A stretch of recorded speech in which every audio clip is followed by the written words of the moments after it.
नमस्कार, सत्यदर्शन न्यूज मध्ये आपले स्वागत आहे। मी पायल शहा। एक नजर टाकूया आजच्या ठळक घडामोडीवर। मार्चमध्ये ऊन पावसाचा असणार खेळ, उष्ण लाटांसह पावसाचा अंदाज।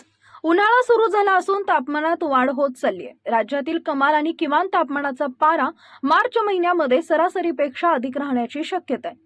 यंदाच उन्हाळा तापदायक ठरण्याची शक्यता आहे, कारण मार्चमध्ये तीव्र उष्ण लाटांची शक्यता आहे। त्यामुळे नागरिकांच्या अंगाची लाही होण्याची शक्यता आहे। तीव्र उष्ण लाटांसोबत राज्यात पावसाचा देखील अंदाज हवामान खात्यानं वर्तवलाय। हवामान खात्याकडून दिलेल्या माहितीनुसार मार्च महिन्यात राज्याच्या बहुतांश भागात कमाल तापमान सरासरीच्या वर राहण्याची शक्यता अधिक आहे।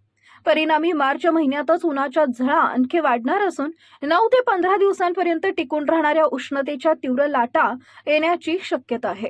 मार्च महिन्यात कोकण, मध्य महाराष्ट्र, मराठवाड्याच्या दक्षिण भागात सरासरी ते सरासरीपेक्षा अधिक पावसाची शक्यता असल्यानं हवामान खात्यानं सांगितलंय। 1901 पासूनच्या नोंदीनुसार फेब्रुवारी महिन्यात किमान तापमानाचा पारा आतापर्यंत सर्वोच्च पातळीवर होता।